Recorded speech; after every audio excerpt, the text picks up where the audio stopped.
Hello everybody, welcome back. I'm the Strategy Professor, and I just wanted to talk about some really cool mods that I found recently, just to kind of give you some ideas for something you might want to do with your own playthroughs, or something that you might want to see me do through my playthroughs. I am currently finishing up an Orion campaign on the channel, and then we have a Heinrich Himmler that I'm probably going to release starting this week, and then we're still working our way through a Norska campaign as well.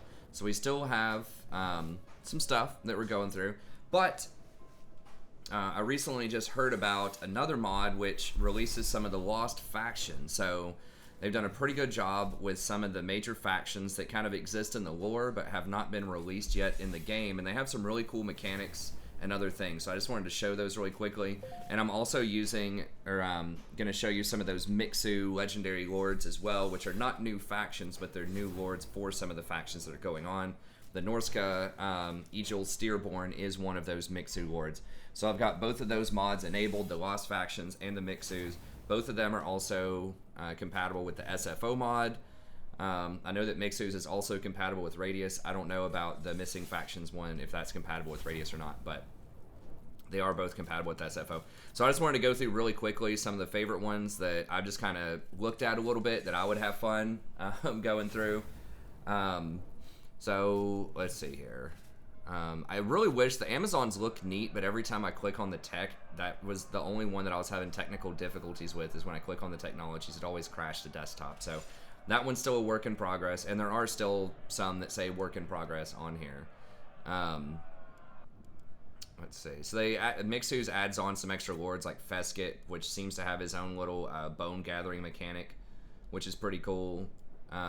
So this is the first one that I'll mention here is Dread King, and I'll pull him up. So I'm not 100% about the lore here, but he's basically a cross between Vampire Counts and Tomb Kings. And so he gets his own sort of Dread Legion units. He benefits from Vampiric Corruption, and he starts off in the middle of the desert, and he's hostile with pretty much all of the other Tomb Kings. So I'm just going to click on maybe 3 or 4 of these campaigns and just walk you through some of the highlights just really quickly of what I think is pretty neat from what I've seen. So what I think is cool about this one is that it seems like it's going to be a challenge, but you can also be located in the desert. So historically, when people ask me to do Tomb Kings, they almost always ask me for Grand Hierophant, who's up, because he's the hardest one. But frankly, that campaign, I'm gonna be honest with you, it kind of sucks. Like I have I have a couple of campaigns, or at least one campaign with that, where you start off near the Dark Elves, up near Nagarond, and you're all alone. There are no Confederation options. Everywhere that you try to settle is yellow, so you have these public order problems. You have to deal with beastmen. Like it just sucks. I mean, it's like, from a survival standpoint, I guess it's okay, but it's just not really that much fun. But then you have the normal Tomb Kings showing up in the desert. Sometimes it can feel like they're a little too easy if you go with Cetra, the Imperishable, who, you know, gets all these awesome buildings to start with, has all these Confederation options, and all of that. It can feel too easy. So this is one where, maybe Archon is a bit harder. Archon the Black, or whatever his name is, the other Tomb King down in the desert. Maybe that's a bit more challenging. But this seems like one that'll be really unique, and that you're going to have to fight all the other Tomb Kings pretty much. It's going to be almost impossible to confederate with them. You also get a blend of some of the Vampire Count units, and it just looks like they have some pretty cool mechanics in there as well. So you start off, you control the Black Temple of Nagash. You do have the Vault of Nagash building, which can give you up to 50 magic reserves, which is cool, and then the 20 Vampiric Corruption, which is actually really good for you. For most other Tomb Kings, you don't want that. So that's really nice. Then they have their own sort of units here. The Dread Legion seems like they're balanced pretty well, so you can't get a ton of them, and they're about on par with the Tomb Guard with halberds, or like the Tomb Guard in general. Tomb Guard have higher melee defense. These have much higher armor value, so these are going to be stronger. They're pretty high-end, you know, kind of units, but you can only get one of each of those, so can't get a ton of them. And then sort of their major building that this mod adds in is this Ancient Burial Mound, which allows you to spread corruption around to your different provinces, so kind of operating like the traditional Vampire Counts, but it's a lot cheaper to get that, first of all, to spread it, and it allows you access to some of these traditional vampire count units. Now, I think Archon the Black can get these units. So, Fellbats, Direwolves, Crypt Ghouls. So, not huge, but decent little utility units with the Direwolves and the Fellbats. And then, I don't know about this Dread Centurion guy. I haven't got him yet. I'm not even sure how to hire him, honestly.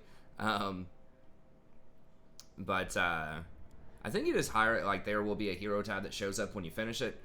But that would be pretty cool. And then you have the Hex Wraiths, which are really interesting, kind of fun units. The fact that they do have fire damage and magical damage would make them good against other Tomb King units. And then these are just kind of the Dread Legion units that you get up here. Some of the other like newer units, I think, are Mummies, which are kind of these anti-large sort of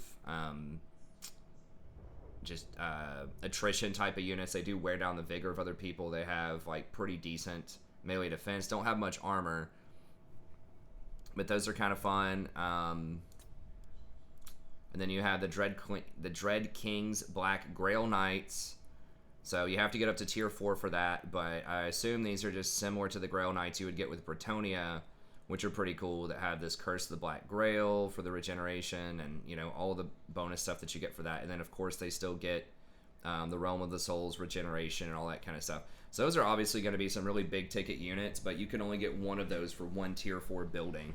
So it's not like super OP. And that is one of the fun things about Tomb Kings is they do have, just the normal Tomb Kings in general, they do have a lot of elite like monster units that feel very special because you can't get a lot of them typically. It's just really hard to get up there, and one of the kind of annoying things for me when traditionally playing the Tomb Kings is like their tier 1 and tier 2 generally is not really that impressive. At tier 3 it gets okay with the Ashopti. Now with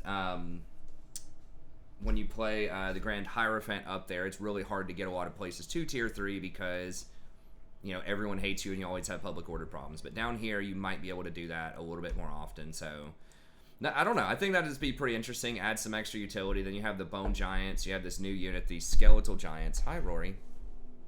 You have these Skeletal Giants, which basically gives some extra regeneration as well. So I think that's pretty cool. And then they add in some extra lore stuff as well here. So they have the Dread King. And when you get into his skills, he has, you know, kind of the worship a certain god, you get certain bonuses, and then he gets a lot of stuff for Ashopti and all these Nehekara warriors. And there's lots of upgrades, pretty strong lord overall. Gets some of the vampiric magic there as well. And then he eventually can ride on a zombie dragon, which is pretty fun. And he has death magic. So, good job, Rory. Overall, cool unit.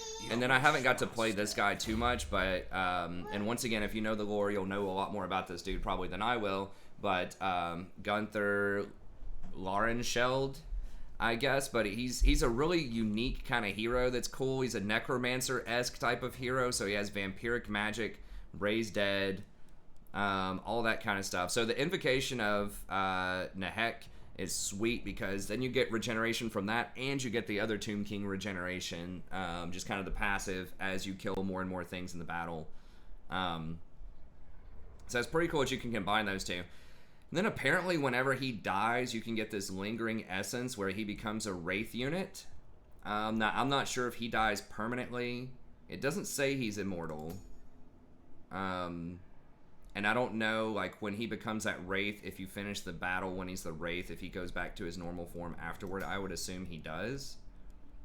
But I'm not really sure how that works offhand. But he turns into this powerful Wraith, which seems cool. And you can get all these upgrades for the Wraith, which I think is really neat. And then once you get to a high enough level, so I guess you'd have to be presumably... at least level 15 if you store up points, and you can get change at will where you can turn into the Wraith in battle whenever he wants, and you can upgrade where he can still cast spells while he's in Wraith form. So I think he's really cool, looks very powerful. It's unique that it's vampiric magic for the Tomb Kings, so I think that's really fun. And then you also have King Dread King. So I don't know. He starts off wounded for 10 turns. So this guy is the Dread King. So I don't know what the lore stuff is.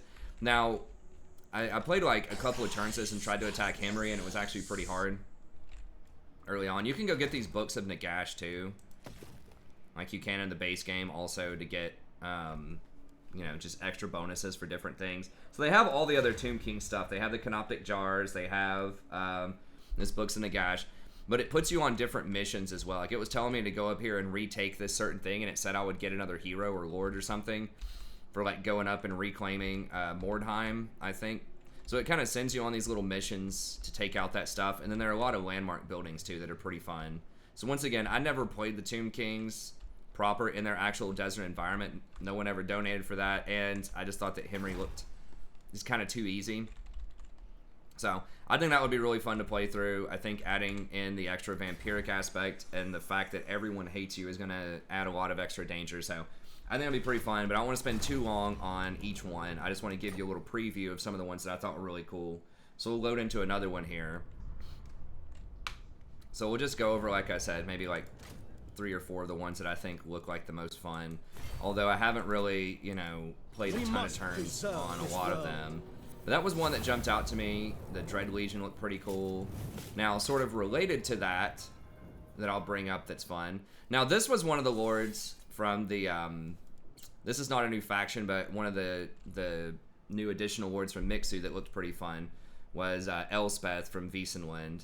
So she plays like traditional Empire, but she's kind of darker. I think she eventually gets like a dragon mount, and she specializes in death magic and some other stuff. So I thought that was kind of neat. But there are a couple other Empire-esque type of factions here that are cool.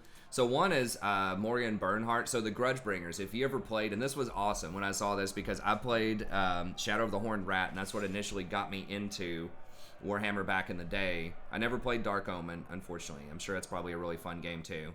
But this was a throwback to a 90s sort of, I don't know what you'd call it, just like role-playing type of game that was cool.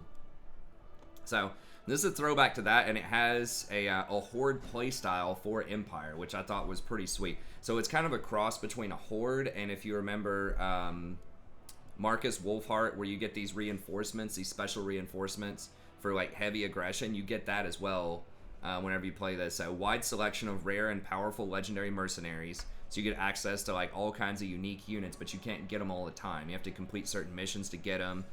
And if you bring a lot of glory to the Empire, if you win a lot of battles, sometimes you get them as well.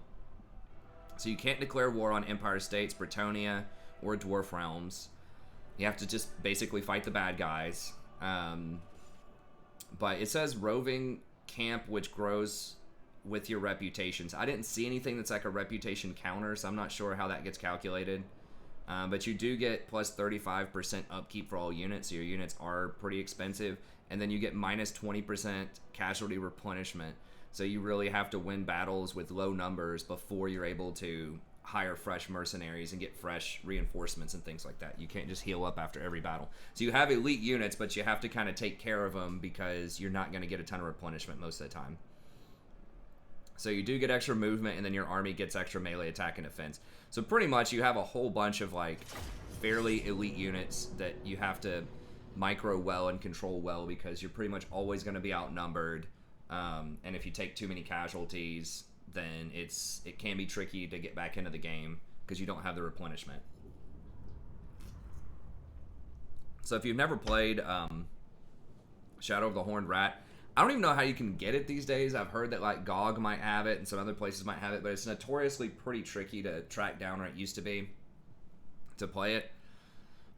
But it was really fun. You start off in the Badlands, I think, and you're trying to track down Skaven. I think it's Thankwall. So Thankwall's up to no good, and he's kind of allying with the Greenskins, trying to open up this portal and bring the Horned Rat to the world, and you're trying to investigate where to find him. And it's kind of like this playstyle, where you kind of have to roam around, doing different missions, and you can get certain elite units, but it's very rare that you get the replenishment. You have to reach certain checkpoints and be around certain areas to get the replenishment. So it's like you have strong units, but you have to take care of them every fight. So it's a pretty similar playstyle to how this ends up playing out. So you get all these different contracts over here. So defeat this person, So if you defeat it, you get like pretty good chunks of money to start with, and then you can kind of click on it and it'll show you where the person is. So it's a bunch of people that are sort of around you. This was the thing you needed to take with the Tomb Kings, the Morgheim. Then if we look here, you get, and this is a random, like, I don't know what you call it, one of these elector count state troop type of things, or these regiment type of units. I don't know what you call them, but it's those special Empire units, and you get a random one. So yes. I got the Great Sword ones, the Karaberg Great Swords one time, and I've gotten the Imperial Foot a couple of other times. But that's pretty standard. And then you get, here's the Grudgebringer Infantry, so heavy infantry. Pretty solid stats, 44, 49, and then 96 armor. They do give out, as long as they have higher than 50% leadership, they also get 8 extra melee defense. And then you can do these upgrades, like you can do with the greenskins, where you click on it and you can spend some gold. So this heavy armor is huge if you get that. 40 extra armor would give them like some very good armor upgrades, and only the Grudgebringers can do that though, as far as I've seen. So that's kind of cool. So pretty elite early game infantry, expensive though. And then you got the Flagellants, you have your Grudgebringer crossbows, Grudgebringer cannons, and it tells you like who leads it. And it has like special abilities a lot of the time, so extra accuracy, and then just like special kinds of shots that you can fire with it.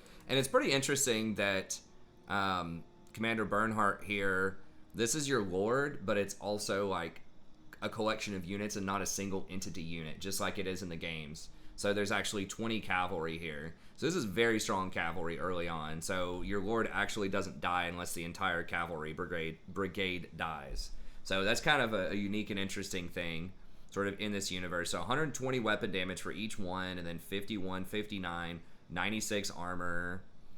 So these guys are definitely really strong. So your units are elite, but they're not too overpowered because they're expensive. I'm already in the red.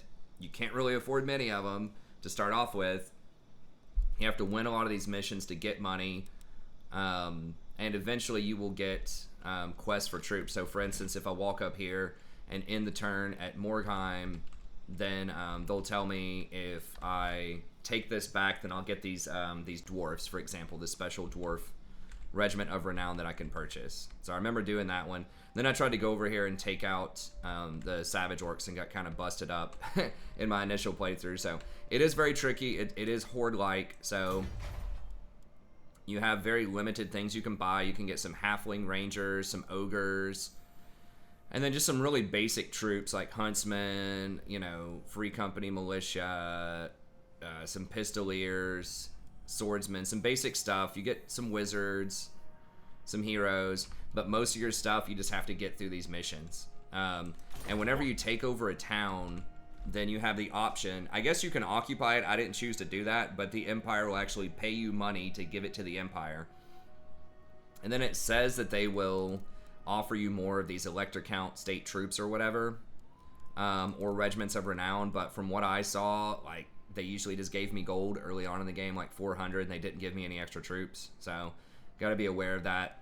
Here's some more of these iconic units like Ragnar's Wolves, Galid's Elf Archers, Mercenary Ogres, and then Treemen of the Gnarl Fist are some of the first ones. And more of these show up over time as you unlock them. So it's a pretty fun playstyle. You just go around, beat up the bad guys, and eventually you just kind of get surprised by different regiments of renown and special troops that you get for carrying out missions, and that's just, you just kind of work with what you have, right? So it's just a motley collection of different units that you just try to keep them together and make them work, and just don't let your units die if at all possible, because it's going to be really hard to get them back.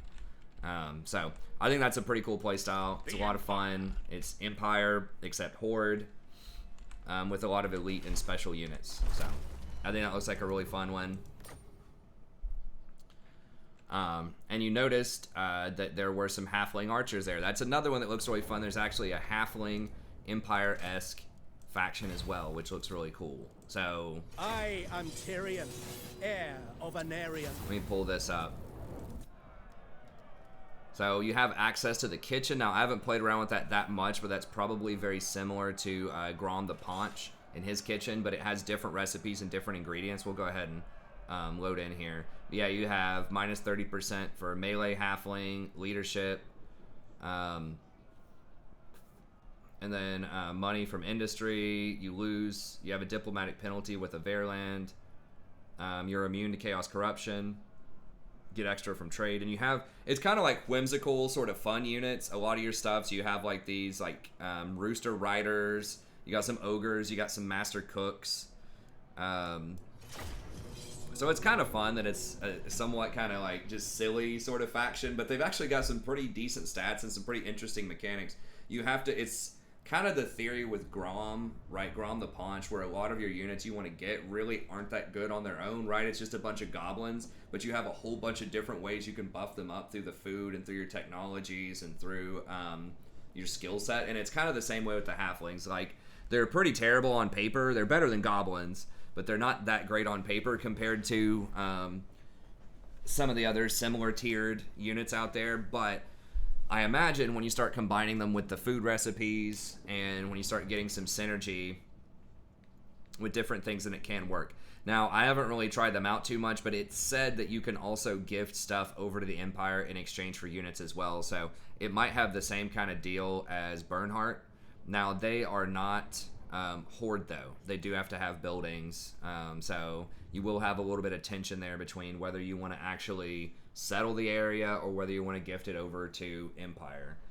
So if it's a place that's going to be difficult to hold, you can give it to the Empire. And one of the nice things about doing that, though, is of course they will build up units to defend it. So if it's something on the periphery, like if I were able to come up here and start grabbing some Kislev stuff or some of the stuff up here in the ice, yeah, Empire can have that because I'm not going to be able to defend it probably. So that is pretty interesting. So you start here, Etcheschotten, I guess. Sorry if I'm mispronouncing that. But it's not a capital, which kind of sucks. It's like a standalone town that's not a capital, which is kind of weird. But it does have a couple of landmark buildings. So you get some tobacco resource, which I guess is a new resource type. And then at tier 2, you have some special stuff here. So you get some different technologies. Public order, +3, ogre capacity, and things like that. Now, a master's chef, I don't know. He does a lot of interesting things. So lowers the leadership of people around him. It looks like offers some temporary replenishment for your own allies. Lowers the armor of enemies that you hit with the soup. So he looks kind of like a battle priest sort of thing. Yeah, prayer from a warrior priest. But they've sort of changed it around to add some extra halfling spice to it, so that's kind of fun. Ogres are actually pretty good early on. So nice HP, low, decent armor, medium armor, but they're bone crushing, good melee attack, defense, nice entity count at 30. They do have decent missile resist, not great, but it's okay. And then they do have death blow. When they get to really low health, they do extra damage, and they have pretty heavy armor piercing damage. So that's a really nice unit to be able to get at tier 3, or even at tier 2 rather. So that's kind of cool. And then you get these Grand Cauldron Cooks, which look like a Regiment of Renown type of thing. Whirling Pots and Pans. Now these do definitely look really strong. 40 melee attack, 45 defense, 45 bonus versus large. Those things will slaughter cavalry in the early game. And they do give out an extra 10 leadership to everyone around them. So these things are pretty serious business. I assume you can probably only get like one of those or something. It looks like it's a Regiment of Renown, so you could probably only have one of those, from what I understand. And then the Grand Cauldron Hot Pot is sort of an elite artillery piece, which looks pretty sweet. And then you have kind of this halfling assortment, just bow, halfling spear militia, 22 melee attack, 35 defense. They are expendable. So these are kind of like your goblin-esque units. They do have bonus versus large. They are very cheap, so you can just throw a whole bunch of them down. They do have more armor than goblins. More leaderships. They're decidedly better than goblins, right? But they still are going to be pretty cheap, which is nice. And then you get a little halfling militia. You get some warhounds, which are cool for tracking people down at the end of battles. You can also get a few tree spirit units from the wood elves, which is kind of fun. So you can get this Tangled Grove. So you can do dryads if you want to do those instead of the halflings, which are okay. You get wardens, which are pretty decent, sort of sword infantry, little halfling sword infantry there. You get some halfling rangers, which that's pretty dang good. 44 missile strengths, pretty serious with 175 range. So those are definitely legit. You get the treekin, so really good kind of tank units. Field warden, I'm not sure what he's similar to. Oh, similar to witch hunters, I guess. Then you can get great eagles. Now, once again, there's a cap on these, right? You can only get like 3 great eagles and 2 treemen and stuff like that. Now, getting treemen at tier 3 that's pretty legit. I mean, usually this is a tier 5 unit. Now, it's not a great tier 5 unit. Let's be honest. A lot of the giant units aren't amazing. They're okay, but it is kind of cool that you can get those early on from this. So that could potentially be quite strong. And then some of the other things they have, like halfling militia with great weapons. Still very cheap. Just do some more armor piercing. You got the master cooks. A chuck wagon is a chariot of some sort that gives out bonuses. I don't remember what it is. So yeah, extra missile resistant and physical resistant for a tobacco smoke screen. So yeah, they've just got a lot of fun things that are actually kind of competitive. They have like these pig riders, swine riders, that are pretty cool. I mean, those are basically like a cuter version of like the boar riders from the greenskins. And then they have these cockerel riders, cavalry. So it's cavalry that's poultry. So just kind of for fun, not super OP or anything over here, you know, kind of fast, but 30, 31, not the greatest in the world. It's okay. It's just kind of a fun unit. And then I guess you can get some pig herds and some feast carriers. Now the feast carrier looks pretty legit though. It gives like pretty nice benefits, right? So when someone's leadership is about to break, when it's at 0, then they get plus 25 leadership, which is nice. And then a lot of people get plus 10 vigor.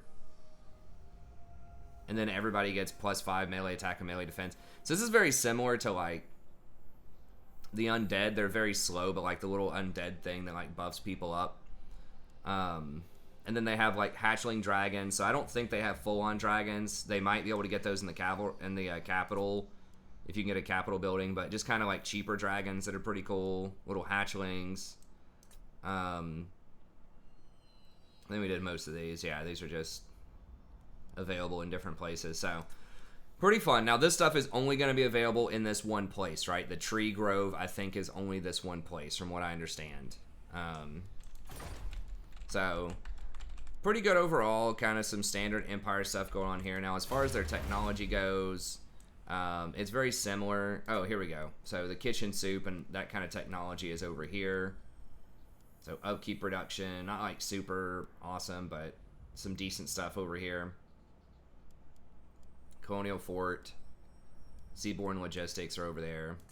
And then, yeah, you can't get to a lot of this stuff because I don't believe you're going to be able to build those. I mean, maybe you can build common temples. I'm not sure. But so, yeah, you got to watch some of this stuff because you won't be able to get a lot of it, but some of it you might. So, like, this stuff for, like, swordsmen, pikemen, huntsmen, like, you can't get those units unless they get gifted over to you. Which, once again, I don't know how much that's possible. It's said that, like, if you give stuff to Empire, they will give you stuff back sometime. So maybe you can get some of those. I don't know. But it's not like you can't really count on it. But stuff like this is just, like, plus 10 to infantry, plus 4 melee defense. That would apply to all your halfling units and all that kind of stuff. And, like, this right here would apply to your chicken riders and your pig riders and stuff like that. And then where's the... To the provinces? Yeah, here's their cooking thing. So, and then, like, there's up to 35 different ingredients. And I think you just win battles and you get ingredients. I don't know if something shows up and you get them or not. Let's just look at how cool that is, though. They put this artwork in there, like, and they have, like, new models and stuff. Like, chicken riders are obviously not in the base game. So there's a lot of work that's gone into this mod. I think it's pretty cool. And I'll have it linked in the description as well. It's OVN's Missing Factions mod. So, yeah, I don't want to spend too much time, but this was definitely a really fun one here. And you have different tales. So, like, you're telling these stories about different things, and it, like, affects your diplomacy and, like, gives you leadership. So, like, this one is a raunchy tale. So, he's talking about how he ran off with Queen Marathi and got it on or something like that. And so it pisses off the Dark Elves. but it makes the high elves laugh. So the high elves like you more, the dark elves don't like it, and it gives you more research and gives you extra leadership when fighting against the dark elves because I guess your faction disrespects them or like doesn't take them seriously after that, so they have higher leadership. So it's kind of interesting lore-wise. It's like you're sitting around just like talking trash about some of these factions, and you get bonuses for it for different things as a technology. And then you've got, so I think it's just really fun. It's very quirky. It's very lore, probably very lore friendly. Like I said, I'm not an expert in the lore, but it seems like it's a lot of fun. It's kind of a silly faction that can also be competitive in many senses. So I think that is a really sweet faction. So that's one that definitely would be a lot of fun to play. And then I'll mention one more here, and that is Araby. I might mention a couple other ones, but I won't go into them. But that one's one that seems like it's fleshed out and a lot of work was put into it with the Halflings because it's even got the food mechanics, all of these new units with new models that are really cool. So they put a lot of work into that one. I fight for the greater good. Which looks very fun. So far, Dread King fun. I think the Burn Art's really cool. The Halfling one's really cool. And then this Araby, I was like super impressed with this as well. So Araby's one that's missing, and they have a lot of new stuff. They have like flying carpets. Now I haven't done too much with this one, but there's a lot of stuff with and I'm not even sure about all of it yet. But yeah, we'll click on it and I'll just show you this. There's even 2 different legendary lords for Araby. There's one that's like under construction right now. And Araby was one that I think for a lot of people was very conspicuously missing from Total War Warhammer 2. Everyone's like, where the hell is Araby? There's this huge desert realm where Araby's supposed to be. There's places called Araby. Like, why don't we have Araby? You know? And I can only assume that they're saving it for Game 3 because they have to save some factions for Game 3. So I think Araby will probably be a DLC for Game 3. And I assume in sort of the New World or whatever, the Warhammer 3 area, the Dark area, like there's going to be more stuff to do with Araby. Now, apparently they're kind of sinister. I didn't really, like, I don't know much about them from the lore perspective, but apparently, at least this guy looks like he has some potential allegiances with Chaos, and so maybe that's why they saved it for Tier 3, or for Game 3. But anyways, this mod says, no, we want Araby in Game 2, so we're going to design them. So they are obviously going to be very sort of Middle Eastern themed. There's lots of Middle Eastern tropes in it. You've got your genies, I think some Ifrits. They even named some stuff in like Arabic that I don't even know, which I think is pretty cool. Just like you got hike here, and then you have the Sipayhis. Sorry if I'm butchering all this. You got Arabian flying carpets. So this is, well, I'll just click on this. We can go through some of the units that I think are pretty fun. But yeah, they have some Corsairs, so like some sword infantry. They have Arabian Guard, Bowmen, Arabian Oscar. So I'm not sure what that is, like an Empire Captain type of unit, I think. Knights, they have War Elephants, which are pretty sweet, so I assume these are kind of like the Mammoths. I believe their stats are a little bit lower, but in general, those look pretty sweet. Oh, there's a War, so that's like an upgraded. So this is like just a normal elephant, then you got the War Elephant, which is the higher leadership. You can control it, it fires stuff, better stats. Then you have like Dune Scorpions. You have the Grand Bombard. So this is like a really powerful catapult, which is cool. Jezzails. So I think these are similar to like the Warplock Jezzails, sort of, that the Skaven have. So just very long-range sniper type of units.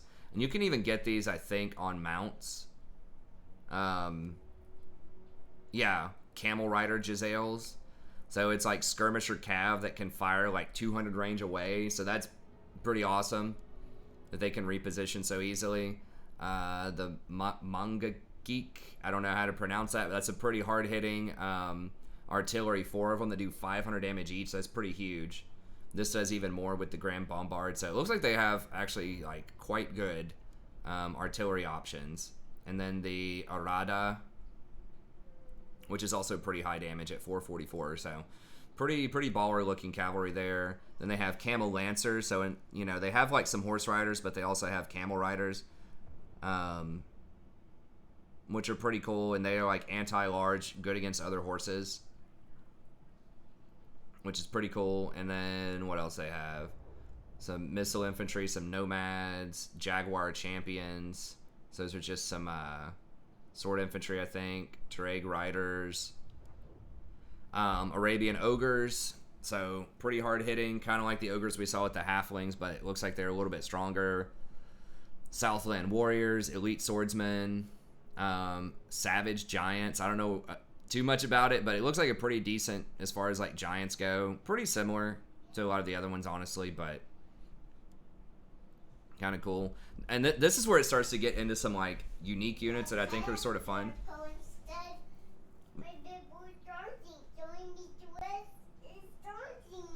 Oh, your big pony needs to rest. Okay, hang on.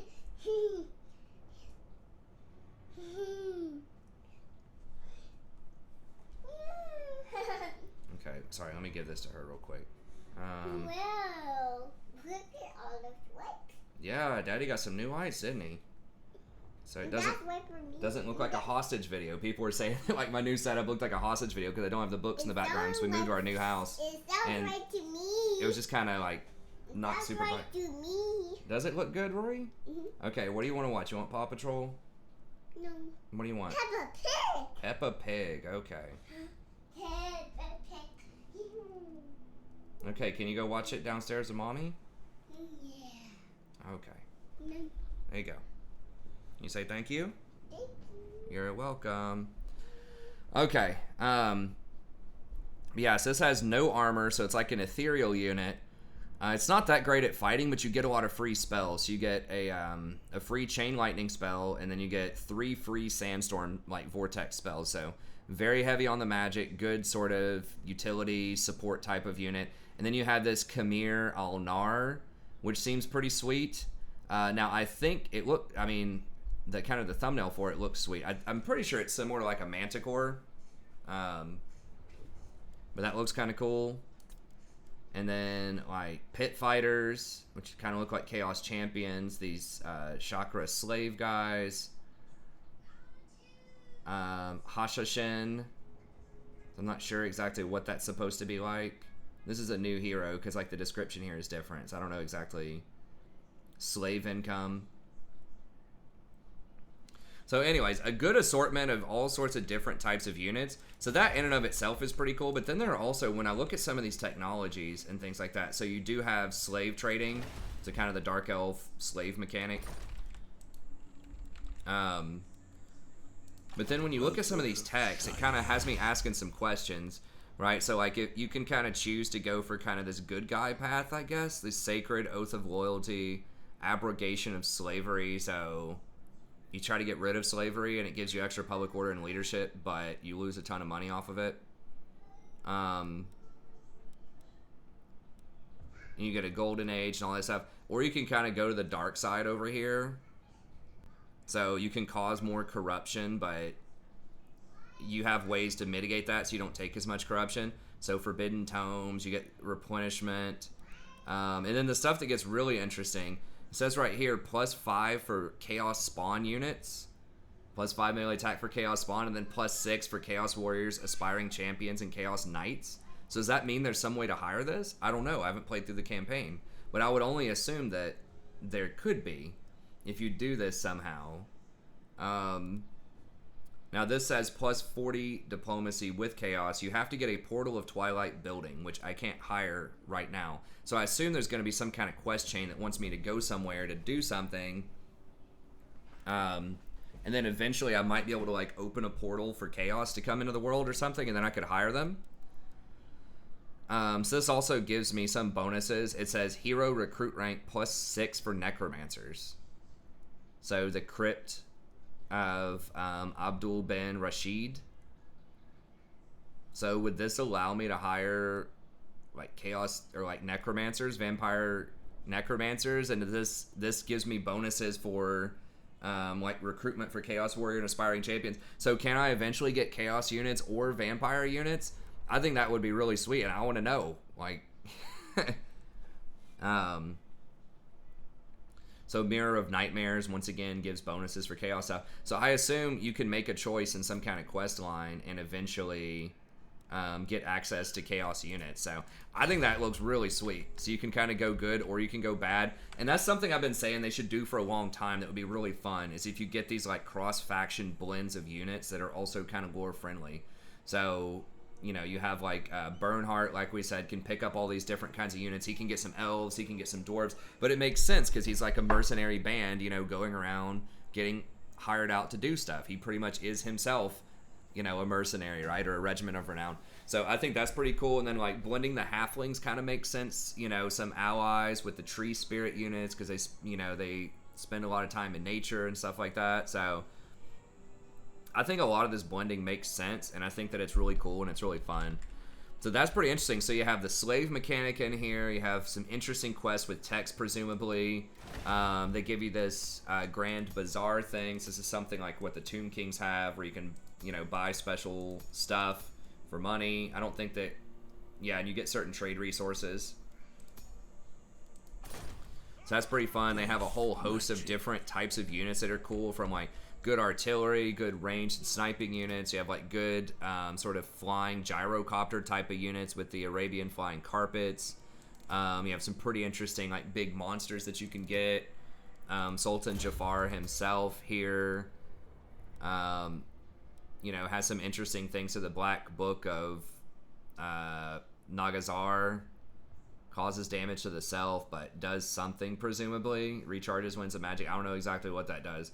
Oh, summons an Unchained Ifrit. So some kind of djinn. So I don't know. It sounds sweet, though. Like, I definitely would love to play through this. It'll be fun. He can eventually get on a royal elephant. Now, it doesn't look like he does anything necessarily that updates or like buffs up for chaos, but they even invented kind of their own tree of magic, I think, that I saw somewhere for this. So he's kind of a blend of a bunch of these different magical abilities. But I remember looking, let me see it, where's the sorcerer thing?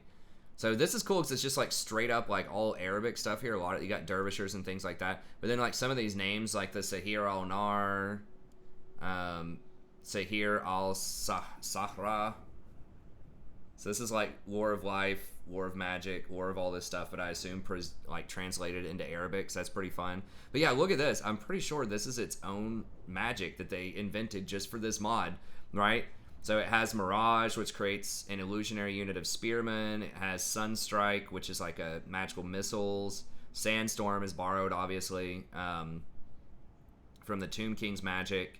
Then you have Quicksand, where you can't move. Burning Hands, like a breath fire spell, and then Curse of the Djinn. So it's kind of a blend of other magic, but it's like creating your own to an extent. So there's a lot of really creative, fun stuff. Like I said, even like new models and things like that. Like, look at this. This is an actual, you know, guy, and they've got his stuff here, and even had the like the intro cinematic type of thing going on.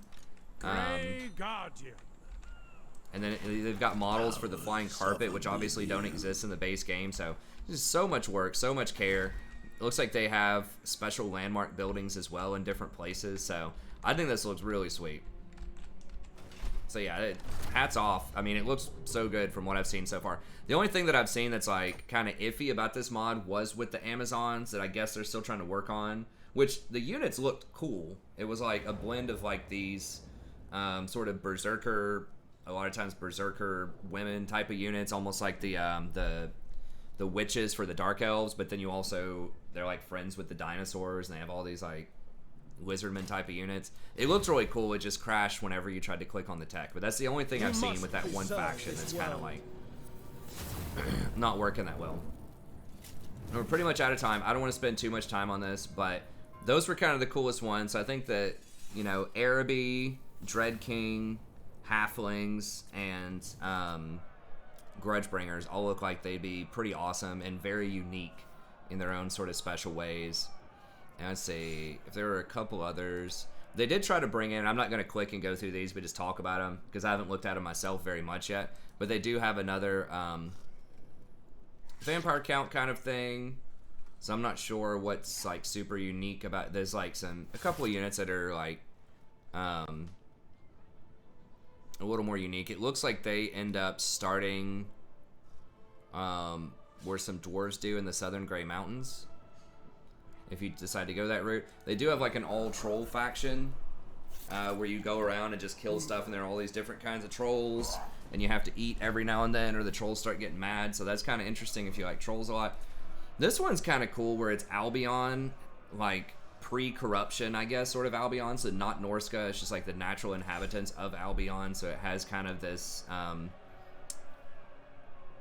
don't know what you'd call it, Scandinavian type of vibe to it, with Albion sword maidens, young bloods, they do have some giants, so it does look pretty cool. So it says you're immune to chaos attrition, but they're not like fully corrupted, and they're not the same as the Norskins, like they're not necessarily Vikings. So that looks kind of interesting. Then they have like some Famir. So those are like, you can get the Famir warriors as Norska, which are like the little Cyclops kind of looking units.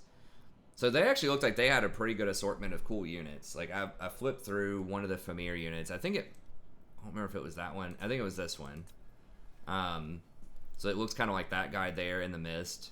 So that looks kind of cool. Once again, something that's not fully Norskin, right? That's just kind of like the natural inhabitants of the North before chaos corruption, before the Norskins and stuff like that. So although they can get, I think they can get some, maybe they don't get chaos stuff, but they get a lot of large beasts that are all pretty cool. So that does definitely look pretty fun. They have a couple other Wood Elf. That's from Mixu's missing faction stuff. And then there's a couple more. I think these might be Mixu ones. But this is the Cabal, so it adds in some extra chaos type of units. The Breath of Life, I'm not sure what that exactly does. But this is basically where you can start off as chaos up near the Dark Elves. Over in Warhammer 2 property near Nagarond, which looks pretty cool. So you gain arcane knowledge by burning certain settlements. So they send you on these missions, and I love that a lot of these factions are sending you out to go do specific things in the world rather than just conquer everything.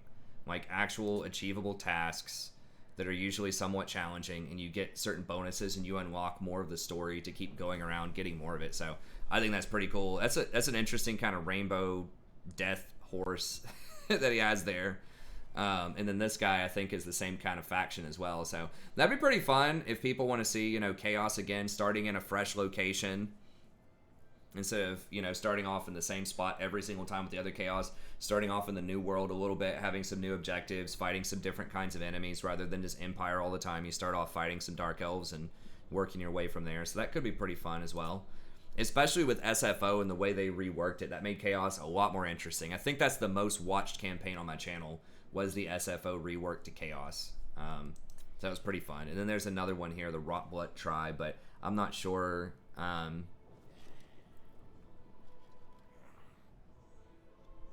Wait, what? That sounds sick. This one looks like it's still under construction, so I'm not sure. So you can get slaves. Do these get slaves? These don't. So this is a traditional Horde faction. But this is... Okay, so this is not... It looks chaos, but it looks like you... Okay, so you can take slaves. I might have to click on it. How much time do we have? We have a little bit. I just need to keep it under an hour. Okay, so you can get chaos corruption. But you're a tribe. So it says...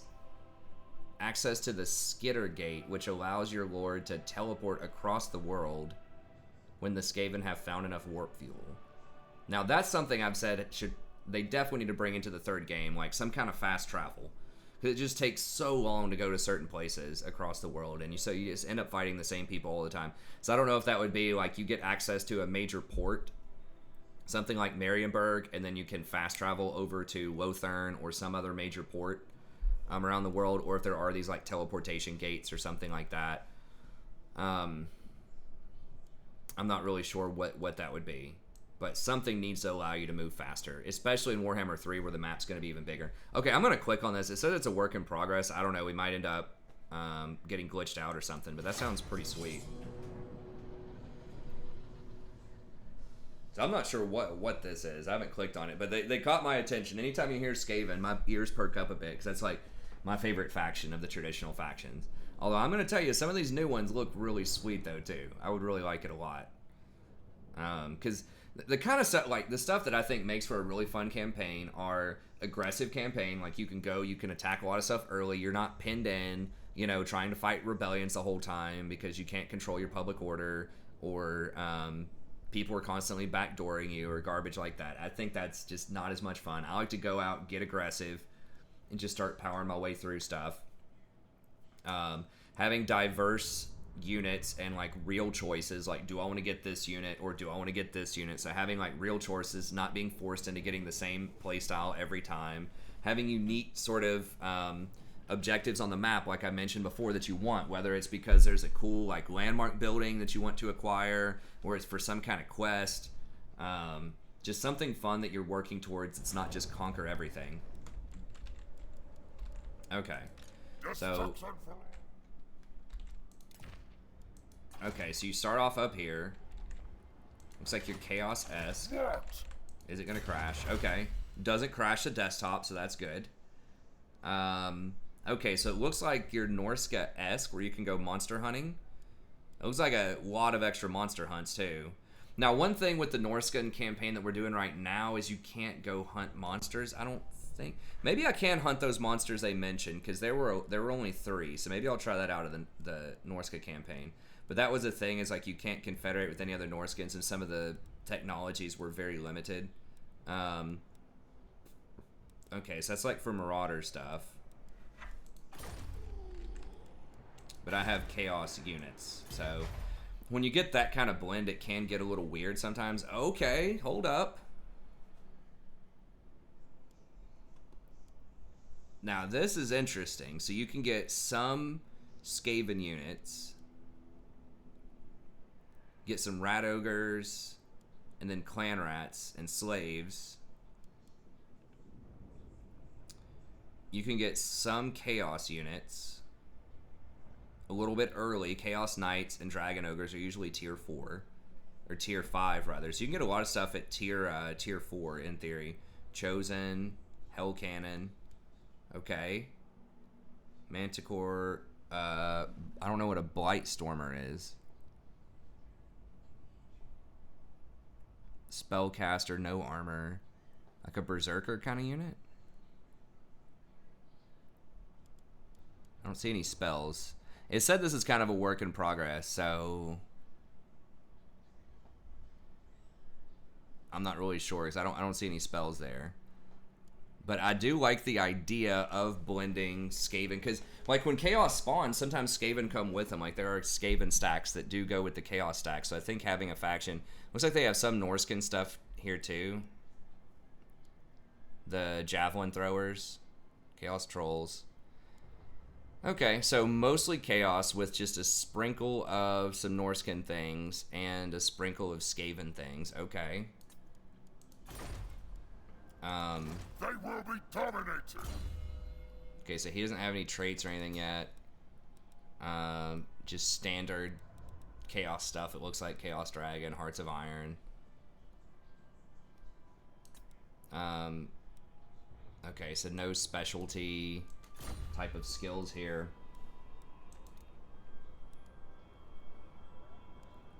Mirror Guard. Okay, so these are standard Chaos Regiments of Renown. Do have a slave system. Okay.